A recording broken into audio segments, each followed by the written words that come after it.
여러분, 안녕하세요. 슬기짱쌤입니다. 굉장히 민망하네, 오랜만에 유튜브 영상을 찍으려니까. 네, 어쨌든 간에 여러분들이랑 제가 여름방학 하기 직전에, 여름방학 하는 날이죠. 그날 이제 동백꽃을, 본문을 다 배우고 학습 활동을 다 하고 나서 문제를 풀어보게 제가 시켰는데, 문제풀이는 미처 해드릴 시간이 없어서 못 해드렸어요. 그래가지고 이제 오늘 제가 이렇게 문제풀이를 해드리기 위해서 학교에 왔고, 지금 학교가 공사 중이라서 소음이 살짝 들어갈 수 있는데 그래도 제 목소리가 아마 크게 들어갈 것 같아서 일단 찍어보려고 하고요. 먼저 문제풀이를 하기에 앞서 잠깐만 이제 말씀을 드리면, 우리가 풀었던 수능, 동백꽃이 출제됐던 수능은 2000학년도 수능이에요. 2000학년도 수능이면 1999년에 시행했던 수능이라서 저한테도 사실은 좀 낯선 해라고 말씀드릴 수 있겠는데요. 근데 여러분들 같은 경우는 지금 2010년생, 지금이 2024년이니까 5, 6, 7, 8 2028년에 수능을 아마 보시게 될 거고, 그렇게 되면 2029학년도 수능을 보시게 되겠네요. 네, 그렇습니다. 어찌됐건 간에 제가 수업 시간에도 잠깐 말씀드렸지만, 이때는 이제 뭐 영역 자체가 지금처럼 국어 영역이라고 부르지 않았고 언어 영역이라고 불렀었고요. 언어 영역 65문항을 90분 동안 풀었습니다. 그래서 이제 시간을 단순 계산해서 나눠보자면 한 문제를 뭐 1분에서 1분 15초 사이에 풀어야 된다고 우리가 계산을 할 수가 있고요. 지금 이제 문제를 여러분들이 푸신 게 6문제니까 본문 읽고 하는 시간까지 한 7분 안에는 풀었어야 된다라고 이해하시고 계시면 될 것 같고, 제가 근데 이제 여러분들이랑 수업 시간에 풀어봤는데, 물론 본문을 다 공부하고 나서 봤기 때문이기도 하겠지만, 이 6문제 푸는데 여러분들이 10분도 안 걸렸단 말이에요. 그래서 이제 충분히 푸실 수 있다, 시간 안에. 다만 여러분들이 그 시간 안에 풀 수 있었던 이유는 무엇 때문이냐면, 동백꽃을 공부하고 나서 문제를 풀었기 때문이죠. 그럼 여기서 우리가 알 수 있는 게 뭐냐면, 내가 수능에 어떤 작품이 나왔을 때 당황하지 않고, 그리고 그 문학 작품의 내용을 잘 알고 나서 풀면 좀 더 빨리 풀 수 있겠구나, 고로 많은 작품을 공부해보는 연습이 필요하겠구나 라는 결론이 아마 나오게 될 거고요. 올해 수능은 이제 오늘 기준으로 109일이 남았어요. 약 100일 정도가 남았는데, 이제 지금 이걸 보고 계시는 이제 우리 학교 친구들은 아직 한참 남았으니까 문학 공부 많이 해야 되겠구나, 그리고 비문학 공부도 좀 하면 좋겠구나 라는 생각을 하고 계시면 될 것 같고, 현재 수능을 기준으로 말씀을 드리자면, 현재는 이제 선택 과목이 생겼죠. 그래가지고 이제 공통으로 34문항이 나오고, 선택 과목에서 11문항이 나와서 총 45문제를 80분 안에 풀게 되는데요. 역시 마찬가지입니다. 한 문제를 1분 30초 안에는 풀어줘야 되기 때문에 빨리 푸는 연습을 하기 위해서, 특히나 문학 같은 경우는 많은 작품을 공부하는 연습을 하셔야 되겠다라는 얘기를 드리고, 지금부터는 제 얼굴을 끊고 화면만 나오게 하면서 제가 원래 수업하는 방식처럼 화면을 보여드리면서 한번 문제풀이를 해볼게요. 동백꽃 공부를 이미 했기 때문에 제가 이제 작품을 보지 않고 그냥 바로 문제를 보려고 해요. 원래는 이제 수능에서 문제를 확인을 한다, 문제를 푼다 라고 생각을 하면 당연히 지문 가장 아래쪽에 나와 있는 작가 이름과 작품명을 확인을 해야 하고요. 그 다음에 이제 문제로 넘어가가지고 6개의 문제를 먼저 쓱 보겠죠. 하면서 어떤 문제를 순서대로 풀 것이냐를 고민을 해야 될 텐데, 만약에 제가 이걸 공부하지 않고 바로 문제를 푼다, 이 작품을 처음 접해본다 라고 생각한다면, 발문을 잘 읽어서 이 지문에 제시되어 있는 순서대로 조금 가는 순서로 푸는 게 아마 효율적이고 빨리 풀 수 있는 방법일 텐데요. 만약에 작품 공부를 하지 않고 풀었다라고 생각한다면, 저라면 여러분들 발문을 쭉 보신다고 생각하시면 58번 문항이 이제 가라고 하는 지문 가 부분 전체를 보고 푸는 문제라서 가를 읽고 나서 58번을 아마 풀 거고요. 그렇게 한 다음에 가 안에 들어있는 기억, 세미질 하는 것이라고 하는 단어 문제 56번 문제 풀 것 같고, 그 다음에 니은이라고 하는 기호가 지금 가 안에 또 들어가 있죠. 그래서 니은과 관련된 57번 문항을 풀 겁니다. 가를 읽고 58, 56, 57 풀 수 있을 것 같고 이렇게 한 다음에 나 부분 질문 읽고 나서 59번 문제가 이제 나 관련 문제이기 때문에 나를 풀 것 같고요. 그렇게 한 다음에 다를 읽어야만 이제 A와 B의 울타리가 다 나오겠죠. 그래서 A, B 관련되어 있는 55번 문제를 풀 것 같고요. 마지막으로 작품 전체를 다 읽고 나서 이해하고 나서 풀어야 하는 60번 문제를 풀 것 같아요. 하지만 우리는 작품 공부를 이미 했기 때문에 사실 문제 순서대로 풀어도 크게 상관이 없다. 그래서 문제 순서대로 저는 오늘 풀이를 한번 해드리도록 하겠습니다. 네, 저는 이만 사라질게요. 자, 그래서 우리는 지금부터 55번 문제부터 한번 풀어보려고 해요. 55번 문제 한번 보겠습니다. A와 B의 울타리에 대한 해석으로 가장 적절한 것은 이라고 되어 있습니다. 근데 저 같은 경우는 문제를 먼저 풀 때 적절에는 무조건 동그라미를 하고요. 적절하지 않은 애는 세모를 하고 풀기 시작합니다. 그러면 이제 당연히 A와 B가 어디에 있고 A와 B의 울타리에 대한 의미를 먼저 본문을 통해서 확인한 다음에 문제를 풀어야 되겠죠. 그러면 A와 B를 한번 보겠다고요. 여러분들 본문을 보시면 A는 여기 있어요. 그렇죠? 완전 초반에 있고 B의 울타리는 여기 다 맨 아래 부분에 여기 이제 울타리가 나와 있습니다. 요럴 때 그냥 울타리라고 하는 단어의 의미로 문제를 물어보는 것인가? 라고 생각하면 당연히 아니겠죠. 왜냐하면 A와 B의 울타리가 결국 울타리라고 하는 단어는 똑같이 써있기 때문에 이 작품 속에서 그 울타리라고 하는 단어가 쓰여져 있는 문맥을 잘 확인한 다음에 그 부분의 울타리가 어떤 것을 의미하는지를 찾아주셔야 된단 말이에요. 그러면 가의 울타리를 한번 보겠습니다. 가의 울타리는 어떤 상황이냐면 계집애, 즉 이게 정순이죠. 정순이가 남 울타리 엮고 있는데 생이질을 하고 있는 거예요. 그럼 여기서 남이 누구냐? 나입니다. 왜 정순이 입장에서 이 남이 나예요. 그러면 내가 울타리를 엮고 있는데 생이질을 하고 있어요. 그러면 여기서 나에게 울타리는 어떤 의미냐? 단순히 나의 일거리입니다. 내가 일을 하고 있는데 왜 생이질을 하냐라고 되어 있는 문맥이라고 생각을 해주시면 되고요. 그럼 이번에는 B로 한번 가볼게요. B는 여기 나와 있어요. 지금 보면 문맥을 확인해 보면 뭐냐면 닭싸움을 정순이가 시키고 있고요. 그 닭싸움을 하는 장소가 어디냐면 이 B 울타리 되어 있는 그 단락을 보면 그렇다고 나는 남의 집에 튀어 들어갈 수 없다라고 써있어요. 지금 남의 집에서 닭싸움이 일어나고 있고요. 그 남의 집이라고 하면 누구네 집이냐면 정순이네 집이죠. 이 정순이네 집 안에서 닭싸움을 하고 있고 나는 울타리 밖에 있고 울타리 안에는 정순이가 있을 거예요. 이 정순이네 집 울타리는요. 울타리가 쳐져 있기 때문에 내가 그 안으로 들어갈 수가 없어요. 왜냐? 정순이네는 마른 집이고 나는 소장농의 아들이기 때문에 내가 거기 들어갈 수 없도록 하는 가로막는 장애물의 역할을 하는 것이 이 울타리다라고 생각해 주시면 되겠습니다. 그래서 이제 만약에 여러분들 필기를 하신다면 이 울타리는 정순이네 집일 거, 정순이네 집 울타리고요. 이 정순이네 집은 마른 집이잖아요. 반면에 나는 어떤 사람이냐면 소장농의 아들입니다. 따라서 내가 이 울타리 안으로 들어가면 나와 정순이 사이에 있었던 사회적 계층을 내가 무시하고 들어가 버리게 되는 거란 말이죠. 고로 이 울타리가 사회적 계층의 차이를 나타내주는 소재다라고 생각해 주시면 되겠습니다. 그래서 이 울타리는 다시 한번 말씀드리면 나가 접근할 수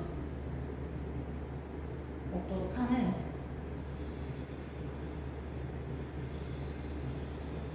사회적 더 이상 확대를 할 수 없는 계층 차이에 따른 금기입니다. 거길 넘으면 안 돼 라고 하는 소재라고 생각해 주시면 되겠습니다. 이걸 바탕으로 55번 한번 풀어볼까요? 다 설명했어요. 자, 55번에서 A의 울타리는 뭐였냐면 단순한 나의 일거리였고 B의 울타리는 내가 그 안으로 넘어가지 못하게 하는 금기 일거리라고 했습니다. 그러면 자 1번부터 보겠습니다. 1번 A. 나의 단순한 일거리. A는 화자와 정순이의 심리적 거리가 전혀 상관없어요. 그냥 나의 일거리라고 말씀드렸고요. 이번에 A는 화자의 생활 공간이 고립되어 있음을 말한다 라고 써있는데 이제 생활 공간의 고립을 얘기하려면 울타리를 통해서 집과 집이 나눠져야 하는데 그게 아니라 울타리를 만들고 있는 그런 상황이었기 때문에 고립되어 있음을 말하는 것도 아니죠. 그 다음 3번 보면 A와 B의 역할과 의미는 동일하다 라고 써있는데 동일하지 않습니다. 그 다음에 4번 B와 감자는 동일한 감정을 매개하고 있다 라고 써있는데 감자의 감정 굉장히 중요하죠. 이 작품에서 감자는 제가 수업 시간에도 자꾸 말씀드렸지만 나를 향한 정순이의 관심, 애정, 긍정적인 마음이에요. 고로 B는 내가 정순이네 집으로 들어갈 수 없게 하는 역할이라면 감자는 정순이의 나를 향한 애정이기 때문에 두 개도 동일한 감정은 아니겠죠. 자, 5번 보겠습니다. B는 화자의 행동을 제약하는 심리적 금기와도 같다라고 써있습니다. 여기서 B가 제약하는 화자의 행동이라 함은 정순이네로 들어가는 행동이죠.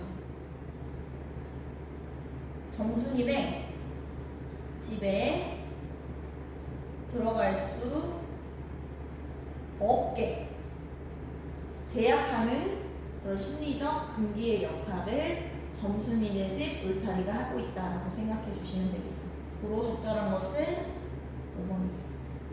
보셨나요? 자, 그러면 56번 문제 보도록 하겠습니다. 56번에 생이지를 하는 것과 가장 유사한 것은 이라고 나와 있는데 사실 이거는 교과서에 나와 있어요. 우리 단어 뜻이 이미 나와 있어요. 무슨 뜻이었냐면 한창 바쁠 때 쓸데없는 일로 남을 귀찮게 구는 짓이었습니다. 가장 중요한 단어를 꼽자면 귀찮게 구는 거예요. 정답은 당연히 4번이죠. 표시해 주시면 되고 근데 이제 이런 문제 같은 경우는 여러분들이 어려워하시는 이유가 뭐냐면 다른 보기의 뜻을 모르는 경우가 있어요. 그래서 이제 보시면 1번에 털어지는 거는 근데 많이 아시죠? 약간 마음이 돌아선 거예요. 누군가한테서 이런 의미고요. 이죽거리는 거는 뭐냐면 빈정거리는 거예요.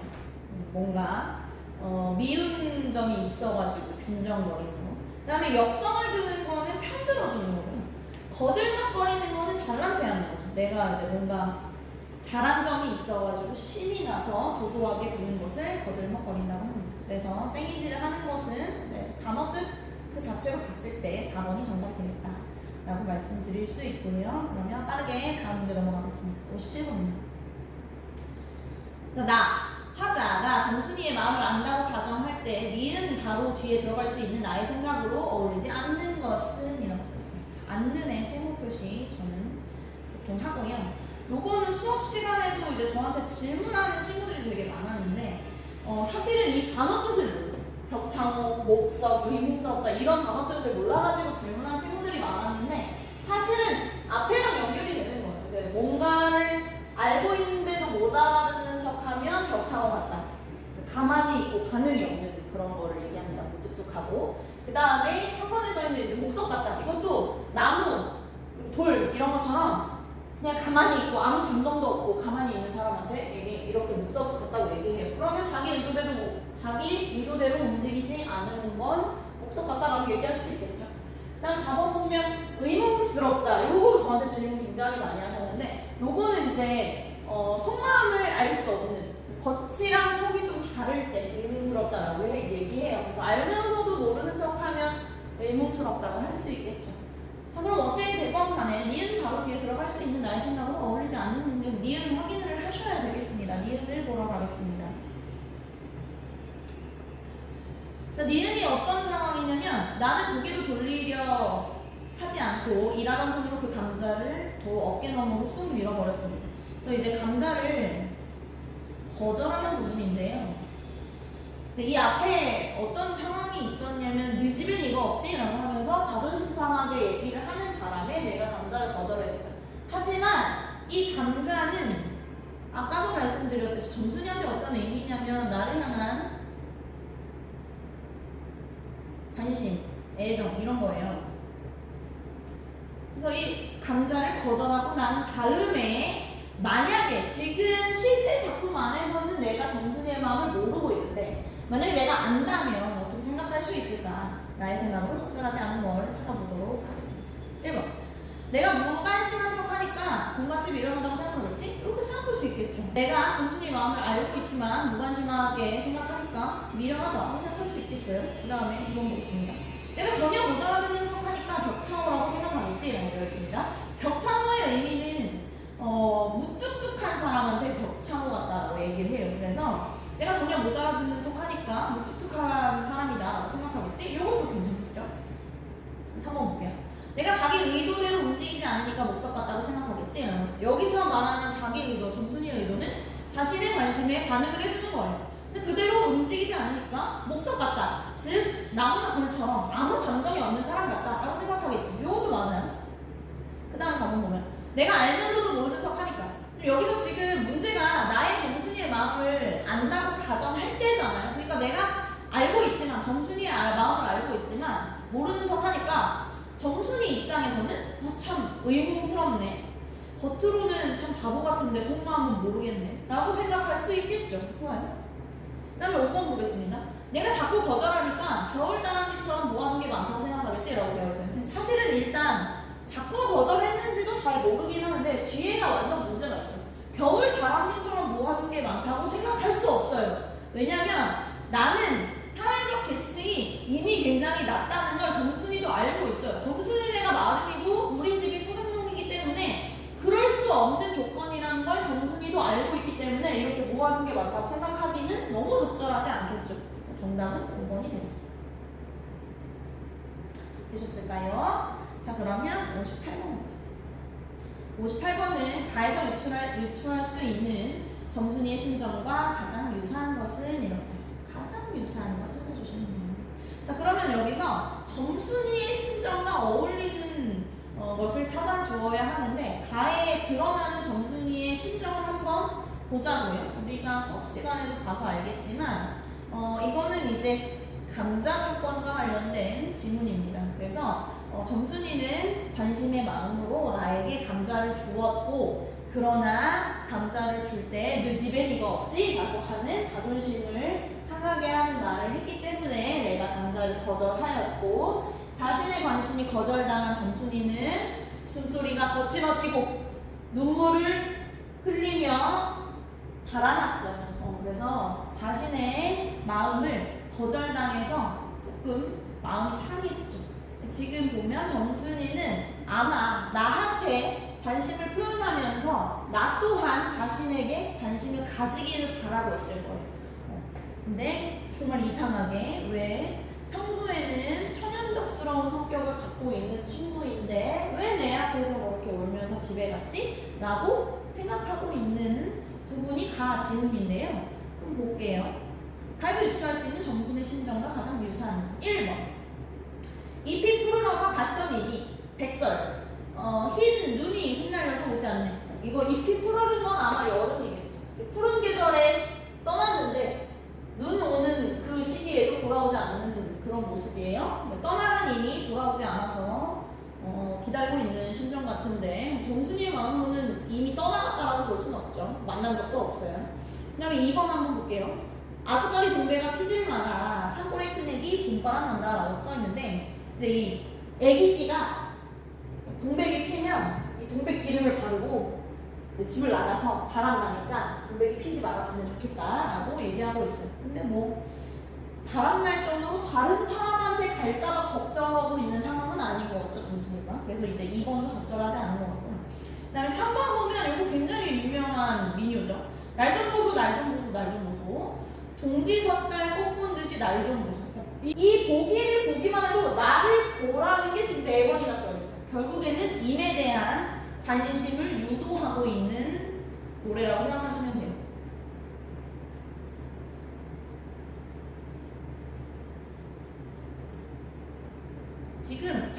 관심을 끌고 싶어하는 정순이에게는 3번이 가장 적절하지 않을까라고 저는 생각하는데 나머지도 한번 볼게요. 산천의 초목은 달이 달달 변해도일 것 같은데 우리들 먹은 마음은 변치를 말지. 우리 주변에 있는 자연은 변해도 우리들 마음은 변하지 말지.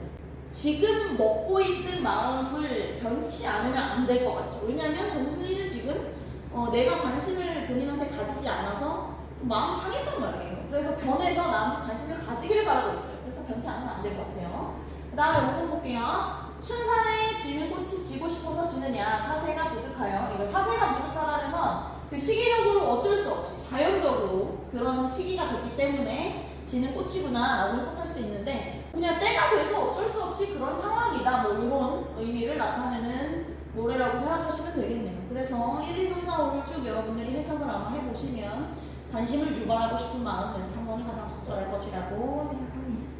자, 그러면 다음으로 59번 문제 한번 가보도록 하겠습니다. 59번 문제.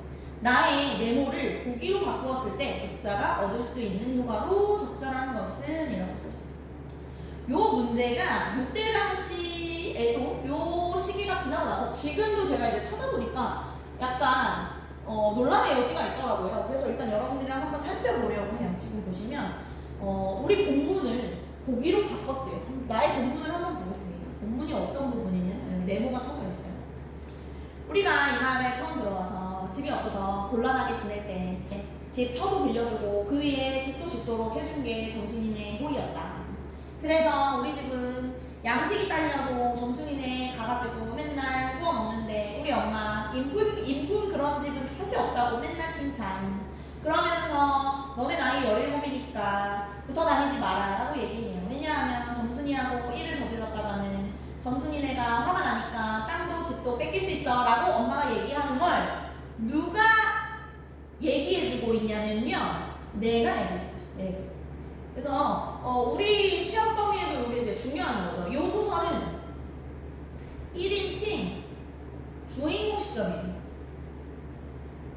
그래서 이 나라고 하는 1인칭 주인공이 본인의 이야기를 해주고 있습니다. 그러면 이제 다음 우리가 봐야 하는, 비교해봐야 되는 59번을 한번 보면 59번은 처음부터 뭘로 바뀌어 있냐면 그의 부모가 라고 되어 있어요. 그러니까 이렇게 주인공을 그로 처리했다 하면 일단은 3인칭이라고 생각하셔야 됩니다. 그의 부모가 이 마을에 처음 들어왔을 때 아무 거처도 없는 매우 곤란한 상황이었고, 즉 내용 지금 똑같죠. 갈 데가 없어. 그래, 그때 그들을 구해준 것은 바로 정순애였다. 정순애의 도움으로 집터를 마련하고 뭐 양식이 떨어지면 빌려다 먹었다. 그래서 그의 부모는 늘 고마워했고 칭찬했다. 어머니는 쓸데없는 행동을 하지 말라고 주의를 줬다. 정순이랑 어울려 다니면 나쁜 소문이 나고 마른 집을 노하게 할 수 있다고 우려했다. 어쩌고저쩌고 써있어요. 지금 보시면 저는 이걸 봤을 때 일단 3인칭이고 엄마가 뭐라고 말했는데 그 말한 의도가 지금 다 써있죠. 속마음이 써있어. 이렇게 생각한 것이다 라고 써있어요.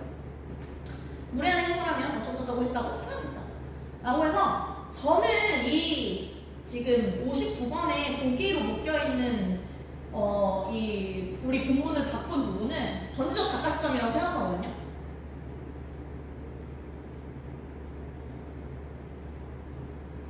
근데 이 당시 해설에 뭐라고 나왔냐면 3인칭 관찰자 시점이라고 해설이 나왔어요. 근데 저는 잘 모르겠어요. 저 같으면 전지적 작가 시점이라고 볼 것 같은데 사실은 이 보기가 어떤 시점인지를 물어보는 문제는 아니잖아요. 지금 본문을 이렇게 바꿨을 때 느낄 수 있는 효과만 알아채면 되기 때문에 사실은 이게 전지적 작가 시점인지 3인칭 관찰자 시점인지 보다 그러니까 그런 걸 판별하는 게 크게 의미가 없긴 해요. 근데 저라면 전지적 작가 시점으로 볼 것 같아요. 왜냐면 부모가 뭐 칭찬했고 뭐 이렇게 생각했고 라고 이제 등장인물들의 생각을 말을 해주고 있잖아요. 그래서 이제 아직 요거는 좀 논란이 있는 것 같긴 한데 어찌됐건 간에 그냥 딱 단순히 비교만 해볼게요. 그 본문에 나와 있는 거랑 59번에 고기로 묶여있는 거랑 어떤 차이가 있냐. 그러면 어찌됐건 간에 가장 큰 차이는 뭐냐면 우리 본문은 1인칭 주인공이기 때문에 그 주인공의 생각으로 서술이 되어 있다면 요거는 그래도 3인칭이라는 건 분명하잖아요. 멀리서 바라보고 있잖아요. 그라고 하면서 바라보고 있고 그의 부모도 바라보고 있고 그들의 일련의 처한 상황, 정순이네와 우리 집의 관계를 보여주고 있잖아요. 그러니까 조금 더 멀리서 보고 있는 효과가 있겠죠. 그러면 그걸로 한번 볼게요. 1번. 극적 긴장감을 뚜렷이 느낄 수 있다. 극적인 긴장감을 느끼는 거는 크게 상관없을 것 같아요. 왜냐면 지금 이 작품이 오히려 등장인물의 서술에서 멀어졌기 때문에 멀어져서 얘네들의 처한 상황을 그냥 단순히 똑같이 말해주고 있기 때문에 극적 긴장감에는 뚜렷한 차이가 별로 없는 것 같아요. 제가 봤을 때는 본문이랑 59번 보기랑 극적 긴장감의 차이는 그다지 느껴지지 않는다라고 생각하시면 될 것 같고 2번 볼게요. 인물의 육성을 생생하게 느낄 수 있대요. 육성도 저한테 질문한 친구들이 있었어요. 육성은 목소리라고 하는 의미를 가지고 있는 단어인데요. 인물의 목소리를 생생하게 느끼려면 1인칭이 얘기해야 되겠죠. 근데 1인칭을 3인칭으로 바꾼 거니까 2번도 땡.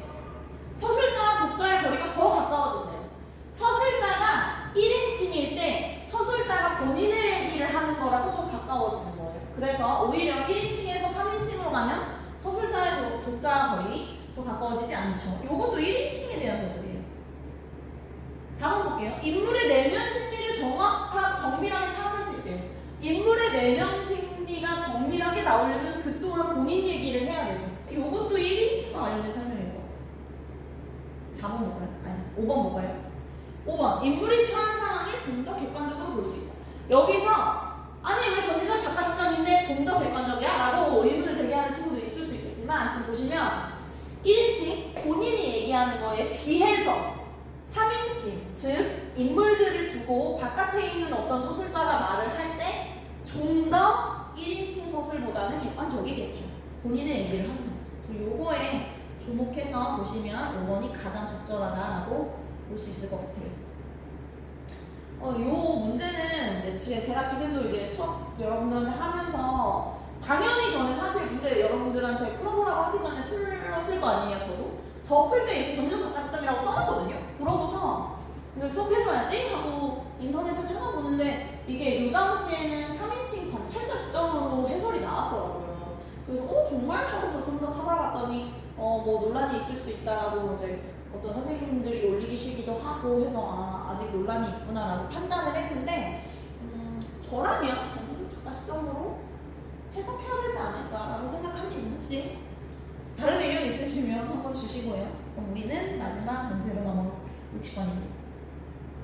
60번 지금 밑에 부분이 옆 페이지로 잘려가지고 제가 그냥 썼어요. 이게 문제 답이 나와 있는 머릿속을 맴돌고 한다까지 보셔야 되는데 윗글을 바탕으로 즉 화자 라는 표현을 우리는 서술자라고 배웠죠. 서술자가 50년 후에 자서전을 쓴다고 할 때 그 내용으로 적절하지 않은 것은 좀 이렇게 강조도 안 했을까요? 적절하지 않은 데다가 자 보겠습니다. 1번 정순이가 공당에 걸터 앉아 우리 집 씨앗학을 쥐어박던 일을 생각하면 내 입가에는 웃음이 번지곤 한다.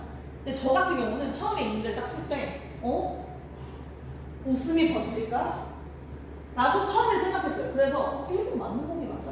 일단 정순이가 공당에 걸터 앉아서 우리 집 씨앗학을 쥐어박던 일이 있었던 건 맞아요. 근데 이게 내 입가에 웃음을 번지게 할까? 라는 의문이 처음에 들었거든요.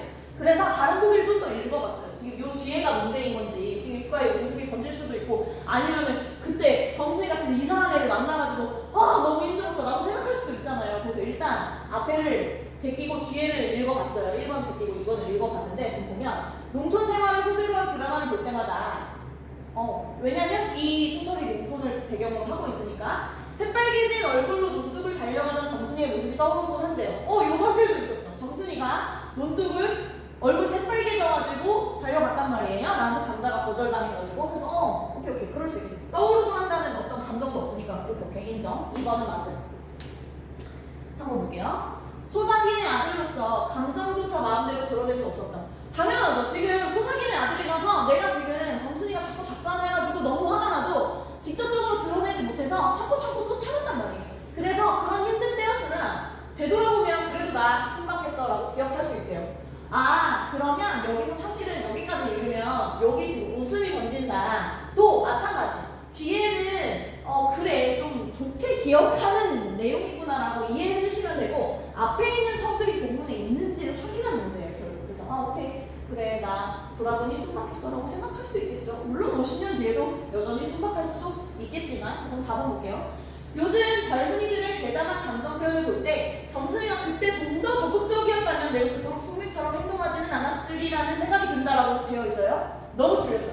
왜? 정순이는 적극의 아이콘이에요 이 작품에서. 그래서 좀 더 적극적이었으면 제가 봤을 때는 이 소설 더 파악이 됩니다. 그래서 이게 틀렸죠. 정순이는 원래 지금 적극적이에요. 저는 이거 문제 풀 때 4번에다가 정순이는 적극적임 이렇게 써놨거든요.